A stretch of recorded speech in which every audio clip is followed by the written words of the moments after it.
some missionaries were racist. Most of them were not. Well, it depends how you're defining racism. But missionaries varied a great deal in how sensitive they were to the cultures to which they went. There was often a sense of cultural hierarchy that 19th and early 20th century missionaries brought with them.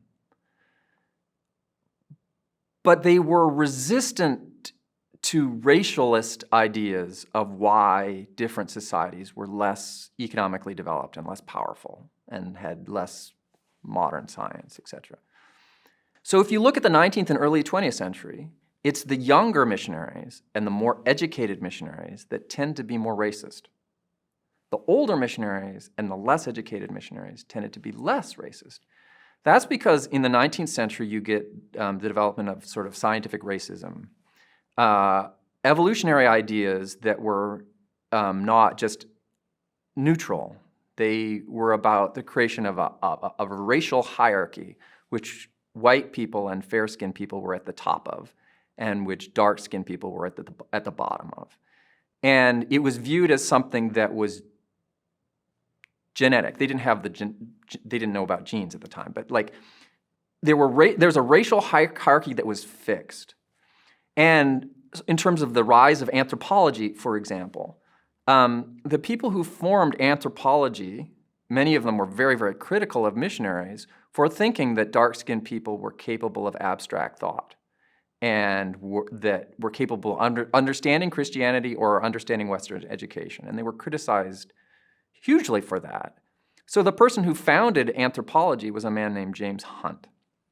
He founded the first anthropological society. He edited the first 2 anthropological journals. He coined the term anthropology to differentiate it from ethnography, which is what missionaries did. And he directly criticized missionaries for thinking that blacks were the same species and for thinking that they were capable of abstract thought. And he said they were totally ignoring the facts of science. Now, missionaries were criticized by people of their day continually for being too egalitarian. Now, when we look back, then we criticize them for not being egalitarian enough. But if we compare them to people during their own time period, they are on the egalitarian fringe. Now, it might not be our ideal of what egalitarianism is now, but we're in a different point in history. And we have to compare them to the other people of European ancestry during their day, or even to the other people of non-European ancestry of their day. So it's not that Europeans are the only group that had racialized ideas of hierarchies. Societies that they went to, the Chinese viewed Westerners as barbarians. So did the Koreans, so did the Japanese, so did the Thai, etc., and called them barbarians. Many of indigenous people's words for themselves is human being. That's just the name for themselves is human being, implying other people are not fully human beings like us.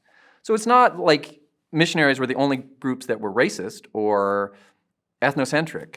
Everyone was, to some extent. Missionaries were not free of that problem.